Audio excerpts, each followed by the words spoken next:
Hi, welcome back to Engineering Drawing. I'm your Dr. Vasu. ఈ engineering drawing తో పాటు వేరే సబ్జెక్ట్స్ ని కూడా ఇక్కడ చూడవచ్చు. ఛానల్ సబ్స్క్రైబ్ చేయండి, అలర్ట్స్ వస్తాయి. ఇప్పుడు మనం ఈ స్క్వేర్ లామినా కంటిన్యూయేషన్ ఇంకా కొన్ని ఎక్స్ట్రా ప్రాబ్లమ్స్ చూద్దాం. టిపికల్ ప్రాబ్లమ్స్ చూడబోతున్నాం. ఇవి ఒక స్క్వేర్ లామినా ఏబిసిడి తీసుకుందాం. సైజ్ ఇచ్చారు. వన్ ఆఫ్ ఇట్స్ కార్నర్, ఒక కార్నర్ హెచ్పిలో ఉంది. దాని సర్ఫేస్ యాంగిల్ 40 degrees హెచ్పితో చేస్తుంది అండ్ 50 degrees యాంగిల్ విపితో చేస్తుంది. ఇది ఒక టిపికల్ ప్రాబ్లం. ఎందుకనంటే ఒక సర్ఫేస్ ఒక ప్లేన్ తో హెచ్పితో విపితో చేస్తున్న యాంగిల్స్ కనుక యాడ్ చేస్తే 90 degrees వస్తే ఆ ప్లేన్ ఒక డిఫరెంట్, అంటే ప్రొఫైల్ ప్లేన్, అంటే హెచ్పి విపికి పర్పెండిక్యులర్ గా ఇంకొక ప్లేన్ కనుక తీసుకుంటే ఆ ప్లేన్ కి పర్పెండిక్యులర్ గా ఉంటుంది అన్నమాట. ఇది ఎలాగో చూద్దాం. సో ఈ ప్లేన్ ఫైనల్ ప్రొజెక్షన్స్ ఇలా ఉంటాయి. మనం డ్రా చేస్తే సర్ఫేస్ యాంగిల్ 40 degrees ఇది హెచ్పితో. ఫైనల్ గా ఈ ప్రొజెక్షన్స్ ఇలా ఉంటాయి. అంటే ఒక కార్నర్ హెచ్పిలో ఉంది, ఇంకొక కార్నర్ దానికి ఆపోజిట్ కార్నర్ విపిలో ఉన్నప్పుడు ఇలా వస్తుంది. మనం ఎలాగో ప్రొజెక్షన్స్ డ్రా చేస్తే చూడొచ్చు. ఒక స్క్వేర్ లామినా టాప్ వ్యూలో తీసుకోవాలా, ఫ్రంట్ వ్యూలో తీసుకోవాలా? Square first. ఇది ఇక్కడ సర్ఫేస్ యాంగిల్ 40 degrees హెచ్పితో తీసుకుందాం ఫస్ట్. సో 40 degrees యాంగిల్ హెచ్పితో చేస్తుంది కాబట్టి హెచ్పికి ప్యారలల్ గా తీసుకోవాలి. హెచ్పికి ప్యారలల్ గా తీసుకోవాలా, హెచ్పిలోనే తీసుకోవాలా అంటే ఇక్కడ resting on one corner in HP, అంటే ఒక కార్నర్ హెచ్పిలో ఉంది కాబట్టి, ఒక పాయింట్ సంథింగ్ హెచ్పిలో ఉంది కాబట్టి ప్లేన్ ప్యారలల్ గా కాదు హెచ్పిలోనే తీసుకోవాలి. సో అది ఇంకొకటి కార్నర్ కావాలి హెచ్పిలో మనకి. కాబట్టి ఇక్కడ కార్నర్ అనేది ఏదో లెఫ్ట్ సైడ్ లేదా రైట్ సైడ్ వచ్చేలాగా డ్రా చేయాలి. ఎలా? ఈ డయాగనల్, ఈ స్క్వేర్ డ్రా చేసేటప్పుడు ఈ డయాగనల్ పర్పెండిక్యులర్ గా తీసుకున్నా లేదా ఈ సైడ్ 45 degrees యాంగిల్లో కనుక డ్రా చేస్తే ఆటోమేటిక్ గా మిగతా అన్ని కూడా సెట్ అయిపోతాయి. మనకి ఒక సైడ్, ఇటు సైడ్ కార్నర్ వస్తుంది, ఇటు సైడ్ కూడా కార్నర్ వస్తుంది. మనకు కావాల్సిన సైడ్ టిల్ట్ చేసుకోవచ్చు. సో ఇప్పుడు ఏం చేద్దాం అంటే స్క్వేర్ డ్రా చేస్తాం, దీన్ని ఫ్రంట్ వ్యూ డ్రా చేయాలి. ప్రొజెక్టర్స్ డ్రా చేద్దాం. ఫ్రంట్ వ్యూలో స్ట్రైట్ లైన్ వస్తుంది. ఓకే, దాని పాయింట్స్ మార్క్ చేస్తాం. ఇక్కడ డి అనేది అబ్జర్వర్ ఇటు సైడ్ నుంచి చూస్తున్నప్పుడు అవే ఫ్రమ్ ద అబ్జర్వర్, అంటే అదర్ సైడ్ ఉంది కాబట్టి డి అనేది ఫ్రంట్ వ్యూలో బ్రాకెట్ లో పెట్టాం. ఇప్పుడు టిల్ట్ చేయాలి. ఇటు సైడ్ టిల్ట్ చేయాలంటే కార్నర్ ఏ, ఎనీ కార్నర్ అన్నట్టయితే ఇటు సైడ్ అనే టిల్ట్ చేయొచ్చు. కానీ ఇక్కడ కార్నర్ ఏ అని స్పెసిఫిక్ గా మెన్షన్ చేసినందువల్ల కార్నర్ ఏ హెచ్పిలో రావాలి అంటే సిని పైకి లిఫ్ట్ చేయాలి. కాబట్టి ఇక్కడ 40 degrees యాంగిల్లో హెచ్పికి ఉన్న యాంగిల్ 40 కాబట్టి 40 degrees లో ఒక లైన్ డ్రా చేసి ఈ ఫ్రంట్ వ్యూ లెంగ్త్ ఎంత ఉందో సేమ్ అదే ఇక్కడ మార్చేద్దాం. సో ఇది 40 degrees లో డ్రాయింగ్ చేస్తాం. ఇప్పుడు ఇదే పాయింట్స్ ని ఫ్రంట్ వ్యూలో మార్చేద్దాం. ఏబిసిడి మార్చేస్తాం. ఇప్పుడు దీని నుంచి టాప్ వ్యూ డ్రా చేయాలి. ప్రొజెక్టర్స్ డ్రా చేద్దాం. ఈ పాయింట్స్ నుంచి హారిజాంటల్ లైన్స్, ఈ ఇంటర్సెక్షన్ పాయింట్స్ ని ఏబిసిడి మార్క్ చేసాం. వీటిని జాయిన్ చేద్దాం స్ట్రైట్ లైన్స్ తో. టాప్ వ్యూ వచ్చింది. ఇప్పుడు మనం చేయాల్సిన పని ఏంటంటే ఈ టాప్ వ్యూని సి అనే పాయింట్ విపిలో రావాలి. విపిలో అంటే టాప్ వ్యూలో మనం చూసేటప్పుడు రిఫరెన్స్ లైన్ మీద వస్తుంది కాబట్టి దీనికి రిఫరెన్స్ లైన్ మీద రావాలి కాబట్టి ఒక పాయింట్ సి తీసుకుందాం. ఇక్కడ వర్టికల్ ప్లేన్ లో, అంటే రిఫరెన్స్ లైన్ మీద ఒక పాయింట్ తీసుకుందాం. దీన్ని సి అని పిలుద్దాం.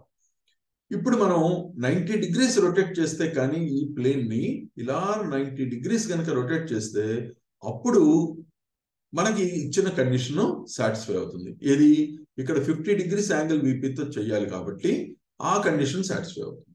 ఓకే, ఇక్కడ పర్పెండిక్యులర్ గా మనం ప్లేన్ అనుకుంటే ఇది 50 degrees యాంగిల్ కదా, అందుకని మనం గనక దీన్ని ఎంటైర్ ప్లేన్ ని ఇలా ఈ విధంగా 90 కనుక రొటేట్ చేస్తే ఆటోమేటిక్ గా ఈ ప్లేన్ వర్టికల్ ప్లేన్ తో 50 degrees యాంగిల్ చేస్తుంది. సో దీన్ని సి అనుకుందాం. దీనికి పర్పెండిక్యులర్ గా ఒక లైన్ డ్రా చేద్దాం రిఫరెన్స్ లైన్ కి. దీన్ని ఏ అని మార్చేద్దాం. అంటే ఈ ఏసీ లెంగ్త్ ని ఇక్కడ మార్చేసాం. సిఏ ఇది. ఇప్పుడు ఏసీ రిఫరెన్స్ పాయింట్స్ వచ్చాయి. బి అండ్ డి డ్రా చేయొచ్చు మనం ఎలాగో. ఓకే, ఆల్రెడీ చూసాం. సో ఏబి లెంగ్త్ తో ఒక ఆర్క్ డ్రా చేద్దాం ఏ నుంచి. అలాగే సిబి లెంగ్త్ తో ఇంకొక ఆర్క్ డ్రా చేద్దాం. ఈ ఇంటర్సెక్షన్ పాయింట్ బి అవుతుంది. అలాగే డి కూడా ఏడి సిడితో ఆర్క్స్ కనుక ఈ ఏడి లెంగ్త్ తో సిడి లెంగ్త్ తో ఇక్కడ నుంచి ఆర్క్స్ డ్రా చేసాం. ఇంటర్సెక్షన్ పాయింట్ మార్క్ చేసాం. ఈ రెండింటిని జాయిన్ చేస్తే మనకి సేమ్ ఈ టాప్ వ్యూ వస్తుంది. ఈ కార్నర్ పాయింట్స్ అన్ని వచ్చాయి. వీటిని జాయిన్ చేద్దాం ఏబిసిడి. ఇప్పుడు మనకి ఏబిసిడి కావలసిన పొజిషన్ లో వచ్చింది. ఈ కండిషన్ సాటిస్ఫై అవుతుంది. ఏ అనే పాయింట్ ఏమో హెచ్పిలో ఉంది ఆల్రెడీ మనకి తెలుసు. ఇక్కడ సిని విపిలో తీసుకున్నాం. ఇప్పుడు ఫ్రంట్ వ్యూ డ్రా చేద్దాం. ఈ పాయింట్స్ అన్నిటి నుంచి ప్రొజెక్టర్స్ డ్రా చేసాం. ఈ పాయింట్స్ నుంచి హారిజాంటల్ లైన్స్ డ్రా చేద్దాం. ఈ ఇంటర్సెక్షన్ పాయింట్స్ మార్క్ చేద్దాం ఏబిసిడి. వీటిని జాయిన్ చేద్దాం స్ట్రైట్ లైన్స్ తో ఏబిసిడి. సో ఇది మన ఫైనల్ ప్రొజెక్షన్స్. ఇవి ఇక్కడ మనం కొన్ని అబ్జర్వేషన్స్ చేయొచ్చు. ఒకటి, ఈ A', C' line AC line కలిసిపోయాయి ఒకటి. రెండోది, ఈ కలిసిపోయిన ఈ లైన్ మొత్తం రిఫరెన్స్ లైన్ కి పర్పెండిక్యులర్ గా ఉంది. ఎందుకు అని అంటే ఇప్పుడు ఈ కండిషన్ వల్ల, అంటే ఇప్పుడు సపోజ్ మొత్తం ఈ ప్లేన్ అంతా తీసేసి ఓన్లీ ఏసీ లైన్ గురించే మాట్లాడుకుందాం. సపోజ్ ఏసీ అనే లైన్ కనుక తీసుకుంటే ఈ ఏసీ లైన్ ఇక్కడ 40 degrees యాంగిల్ చేస్తుంది, ఇక్కడ 50 degrees యాంగిల్ చేస్తుంది. సపోజ్ మనం ఇక్కడ కనుక వర్టికల్ ప్లేన్ ఉందని ఊహించుకుంటే ఈ లైన్ ఏసీ అనే ఒక్క లైన్ ఇలా 41 50 చేస్తుంది కాబట్టి టోటల్ 90 అయింది. కాబట్టి మనకి ఈ ప్రొజెక్షన్స్ రెండు కూడా రిఫరెన్స్ లైన్ కి పర్పెండిక్యులర్ గా వచ్చాయి. ఇక్కడ ఈ పాయింట్ ఎందుకు కలిసిపోయింది అని అంటే ఫ్రంట్ వ్యూలో చూసేటప్పుడు పాయింట్ ఏమో ఏ అనేది హెచ్పిలో ఉంది, టాప్ వ్యూలో ఈ పాయింట్ సి అనేది బీపీలో ఉంది. కాబట్టి ఈ రెండు పాయింట్స్ ఇక్కడ కలిసాయి. ఓకే, సో ఈ విధంగా మనం ఒక చేసింది కరెక్టా కాదా అన్నది చెక్ చేసుకోవడానికి ఉపయోగపడుతుంది. సో ఇవి ఫైనల్ ప్రొజెక్షన్స్. ఓకే, నెక్స్ట్ ఇంకో స్క్వేర్ లామినార్ తీసుకుందాం. ఇక్కడ A resting on A in HP, point A హెచ్పిలో ఉందట. సర్ఫేస్ యాంగిల్ 40 degrees హెచ్పితో చేస్తుంది. డయాగనల్ ఏసీ, ఇక్కడ డయాగనల్ గురించి మాట్లాడుతున్నారు. ఇంత క్రితం మనం ఎడ్జెస్ గురించే మాట్లాడాం.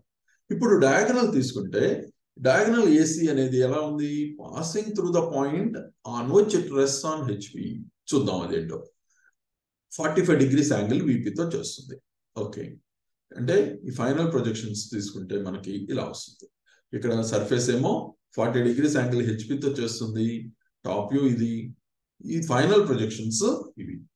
ఇంత క్రితంలా కాకుండా ఇక్కడ మనం ఈ బీటా అనే యాంగిల్, అంటే అప్పరెంట్ యాంగిల్ అనేది కనుక్కోవాలి ఇక్కడ ఈ పర్టికులర్ ప్రాబ్లంలో. ఎందుకో చూద్దాం. ఓకే, ఇవి ఫైనల్ ప్రొజెక్షన్స్. మనం ఈ ప్రొజెక్షన్స్ ఎలా డ్రా చేయాలో చూద్దాం. ఇదేమో ప్లేన్ సర్ఫేస్. ఇప్పుడు ఫస్ట్ స్క్వేర్ డ్రా చేయాలి. ఎక్కడ డ్రా చేయాలి అంటే సర్ఫేస్ యాంగిల్ 40 degrees హెచ్పితో చేస్తుంది. కాబట్టి రిఫరెన్స్ లైన్ తీసుకుని ఫస్ట్ టాప్ వ్యూలో స్క్వేర్ డ్రా చేయాలి. ఎలా డ్రా చేయాలి? ఓకే, ఫస్ట్ పాయింట్, కార్నర్ ఏ అనేది హెచ్పిలో ఉంది. అంటే హెచ్పిలో ఉంది కాబట్టి ఏదర్ లెఫ్ట్ సైడ్ లేదా రైట్ సైడ్ కార్నర్ వచ్చేలాగా తీసుకోవాలి. సో కార్నర్ ఇట్లా వచ్చేలాగా తీసుకుందాం. ఫైన్. అయిన తర్వాత ఇది రెస్టింగ్ ఆన్ హెచ్పి అన్నారు. అది హెచ్పిలో ఉండాలా, ప్యారల్ గా ఉండాలా ప్లేన్ అంటే అది హెచ్పిలోనే తీసుకోవాలి. ఎందుకంటే హెచ్పిలో కొంత రెస్ట్ అవుతుంది కాబట్టి. సో ఏబిసిడి డ్రా చేసాం. ప్రొజెక్టర్స్ డ్రా చేసాం. ఇక్కడ ఫ్రంట్ వ్యూ డ్రా చేద్దాం. ఏబిసిడి ఇది ఫ్రంట్ వ్యూ. ఇప్పుడు సర్ఫేస్ యాంగిల్ హెచ్పితో చూపిద్దాం. 40 degrees యాంగిల్. ఇది 40 degrees లో ఒక లైన్ డ్రా చేసి ఈ ఫ్రంట్ వ్యూని మార్చేద్దాం. ఏబిసిడి మార్చేసిన తర్వాత వీటి నుంచి ప్రొజెక్టర్స్ డ్రా చేస్తే హారిజాంటల్ లైన్స్ డ్రా చేసాం, ఇంటర్సెక్షన్ పాయింట్స్ మార్క్ చేసాం, జాయిన్ చేద్దాం ఏబిసిడి.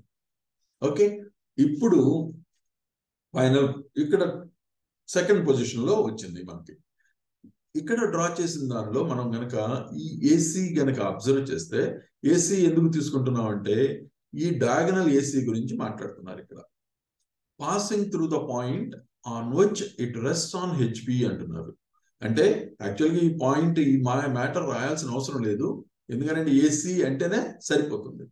బట్ ఇంకొంచెం క్లారిటీ కోసం ఏ పాయింట్ గుండా ఇది ఏ అనేది రెస్ట్ అయ్యి ఉంది హెచ్పిలో, ఈ పాయింట్ గుండా పాస్ అయ్యే డయాగనల్ అంటే బీడీ గురించి కాదు, ఏసీ గురించి మాట్లాడుతున్నాం. ఈ ఏసీ అనేది ఎలా ఉంది, making an angle 45 degrees with VP. ఇక్కడ మనం ఒక్కటి అబ్జర్వ్ చేయాల్సింది ఏంటంటే, ఇక్కడ ఈ మేకింగ్ అని ఇచ్చినప్పుడు అది ట్రూ ఇంక్లినేషన్ అవుతుంది. ట్రూ ఇంక్లినేషనా లేకపోతే అప్పరెంట్ యాంగిల్ అన్నది మనం కనుక్కోవాలి, అది జాగ్రత్తగా. ఒకవేళ అప్పరెంట్ యాంగిల్ కనుక ఇచ్చినట్లయితే, ఎందుకనంటే ఇక్కడ ఏసీ ఆల్రెడీ హెచ్పితో యాంగిల్ చేస్తుంది కాబట్టి టాప్ వ్యూలో దాని లెంగ్త్ తక్కువ వచ్చింది. ఇక్కడ ఈ లైన్ ఏసీ కనుక ఈ 45 degrees యాంగిల్లో ఒక లైన్ డ్రా చేసి అక్కడ తీసుకుంటే అది అప్పరెంట్ యాంగిల్ అవుతుంది. కానీ మనకి ఇక్కడ కావాల్సింది ట్రూ ఇంక్లినేషన్. ఇక్కడ ఇచ్చింది ఆ డయాగనల్ ఏసీ అనేది 45 చేస్తుంది అంటే అది ట్రూ ఇంక్లినేషన్. కాబట్టి ఇక్కడ ట్రూ ఇంక్లినేషన్ కనుక్కోవాలి. దానికి ఏం చేద్దాం అంటే 45 degrees లో ఒక లైన్ డ్రా చేద్దాం. ముందు డ్రా చేసి ఈ లైన్ మీద మనం ఏసీ తీసుకోవాలి. ఏ ఏసీ, ఇదా అన్నది ఇక్కడ ఇంపార్టెంట్. ఎందుకనంటే ఇప్పుడు ట్రూ ఇంక్లినేషన్ చేస్తుంది.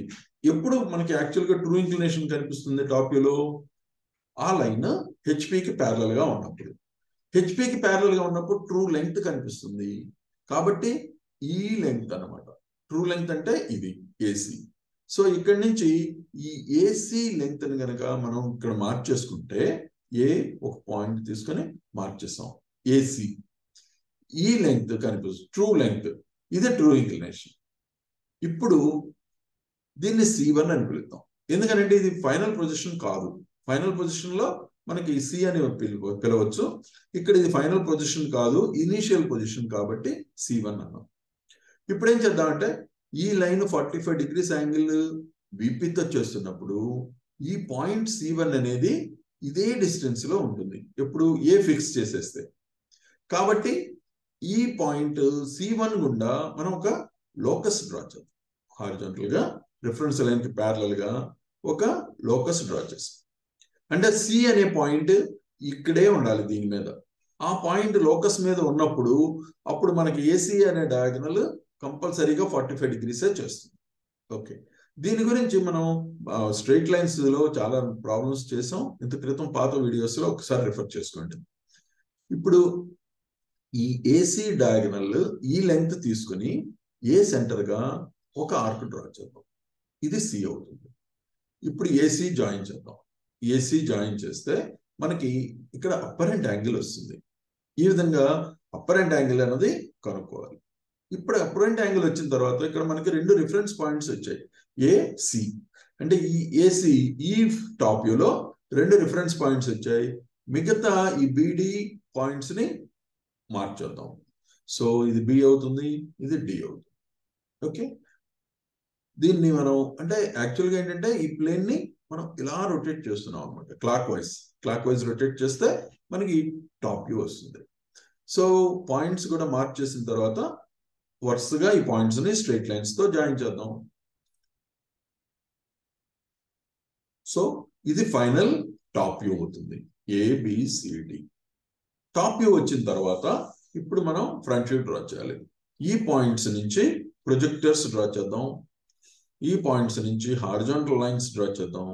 ఇంటర్సెక్షన్ పాయింట్స్ ని మార్క్ చేద్దాం, A dash, B dash, C dash, D dash. Okay, ఇది ఫ్రంట్ వ్యూ కాబట్టి డాష్ వస్తుంది. ఇప్పుడు ఈ పాయింట్స్ అన్ని స్ట్రైట్ లైన్స్ తో జాయిన్ చేద్దాం. ఇది ఫైనల్ ఫ్రంట్ వ్యూ అవుతుంది. అంటే ఇక్కడ ఈ ప్రాబ్లంలో ఏం చేస్తామంటే మనకి ఇచ్చిన యాంగిల్ ట్రూ ఇంక్లినేషనా అప్పరెంట్ యాంగిల్ అన్నది అబ్జర్వ్ చేయాలి. అబ్జర్వ్ చేసిన తర్వాత ఒకవేళ అది ట్రూ ఇంక్లినేషన్ అయితే ఇది ఏసీ అనే లైన్ ఏమవుతుందంటే incline to both the planes అవుతుంది. కాబట్టి మనం incline to both the planes అనే ప్రాబ్లమ్స్ ఎలా చేయాలో అదే విధంగా ఇక్కడ ఈ లైన్ ఏసీని లైన్ గా కన్సిడర్ చేసి చేస్తాం. అప్పుడు ఈ అప్పరెంట్ యాంగిల్ వస్తుంది. సో ఈ విధంగా మనం ఫైనల్ ప్రొజెక్షన్స్ ని డ్రా చేయొచ్చు. ఓకే, ఈ టాపిక్ బాగా అర్థమైంది అనుకుంటున్నాను. ఒకవేళ ఏమైనా డౌట్స్ ఉంటే కామెంట్ రూపంలో తెలపండి. Like, share and subscribe. Thank you.